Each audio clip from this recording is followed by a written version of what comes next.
Hello, boys and girls. Today's story is the story about Ping. Ping is a yellow duck, as you can see, and the story is written by Marjorie Flack and Kurt Wise. So two people wrote this story. I think you're going to enjoy it. And by the way, Ping lives in China. Now, we've talked about Japan. China is another country in Asia. So today we're going to hear about Ping and what is a story that will share a little bit of the culture in China.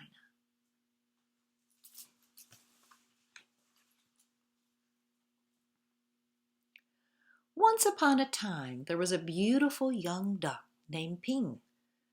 Ping lived with his mother and his father and his two sisters and 3 brothers and 11 aunts and 7 uncles and 42 cousins. Their home was a boat with 2 wise eyes on the Yangtze River. Do you see the eyes? Each morning, as the sun rose from the east, Ping and his mother and his father and his sisters and brothers and aunts and uncles and his 42 cousins all marched one by one down a little bridge to the shore of the Yangtze River. All day they would hunt for snails and little fishes and other pleasant things to eat. But in the evening, as the sun set in the west, "La la la la la lee," would call the master of the boat. Quickly, Ping and all his many family would come scurrying.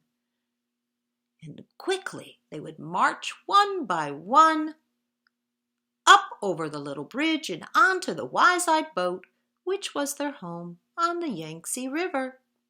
Ping was always careful, very, very careful, not to be last, because the last duck to cross over the bridge always got a spank on his back.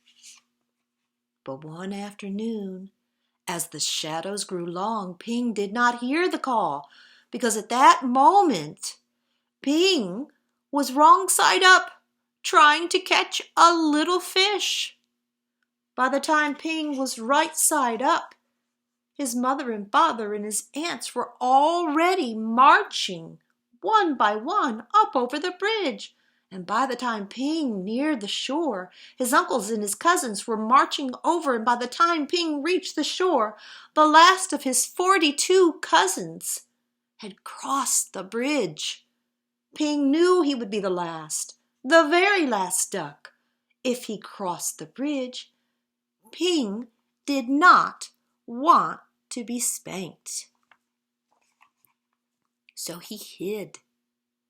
Ping hid behind the grasses, and as the dark came and the pale moon shone in the sky, Ping watched the wise-eyed boat slowly sail away down the Yangtze River. There it is. All night long, Ping slept near the grasses on the bank of the river with his head tucked under his wing, and when the sun rose up from the east, Ping found he was all alone on the Yangtze River. There he is. There was no father or mother, no sisters or brothers, no aunts or uncles, and no 42 cousins to go fishing with Ping. So Ping started out to find them, swimming down the yellow waters of the Yangtze River. As the sun rose higher in the sky, boats came, big boats and little boats, fishing boats and beggars' boats, houseboats and raft boats, and all these boats had eyes to see with, but nowhere could Ping see the wise-eyed boat, which was his home. Then came a boat full of strange, dark fishing birds. See him? Ping saw them diving for fish for their master. As each bird brought a fish to his master, he would give it a little piece of fish for pay. Closer and closer swooped the fishing bird near Ping. Now Ping could see shining rings around their necks. Rings of metal made so tight the birds could never swallow the big fish they were catching. Swoop, splash, splash. The ring birds were dashing here and there all about Ping. So down he ducked, and he swam under the yellow water of the Yangtze River. And when Ping came up to the top of the water, far away from the fishing birds, he found little crumbs floating, tender little rice cake crumbs, which made a path to a houseboat. As Ping ate these crumbs, he came nearer and nearer to the houseboat, and then splash! There in the water was a boy, a little boy, with a barrel on his back, which was tied to a rope from the boat, just as all boat boys on the Yangtze River are tied to their boats. In the boy's hand was a rice cake. "Oh, oh, oh!" cried the little boy, and up dashed Ping, and he snatched the rice cake.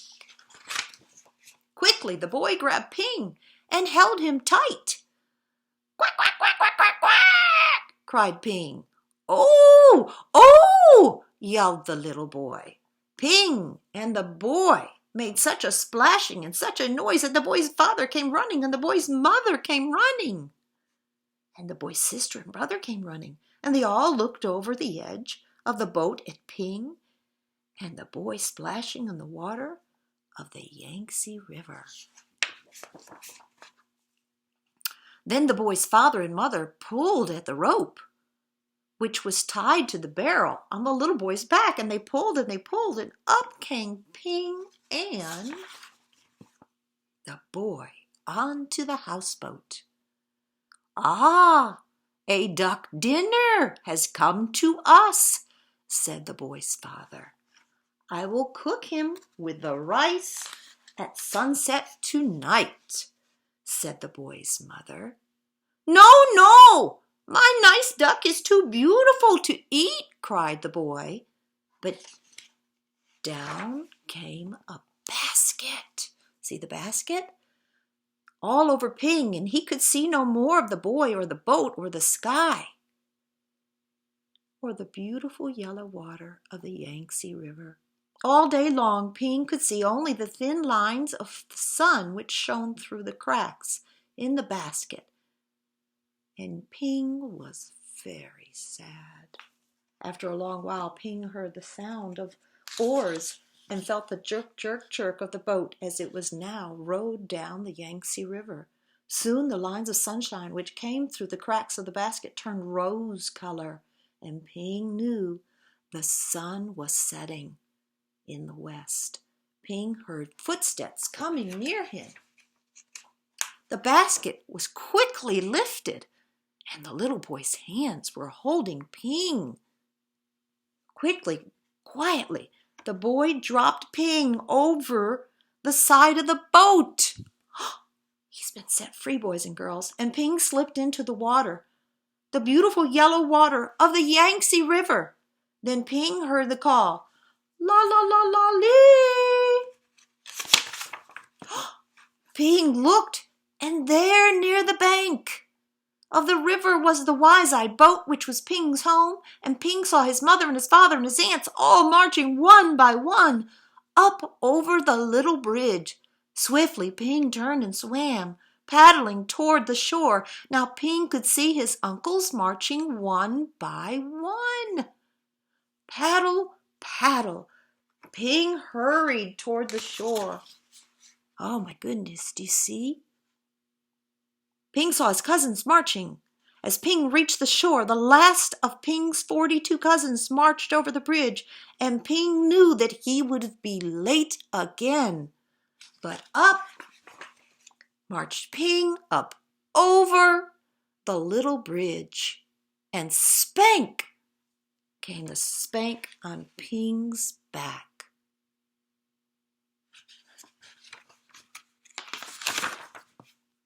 Then at last, Ping was back with his mother and his father and his 2 sisters and 3 brothers and 11 aunts and 7 uncles and how many? 42 cousins.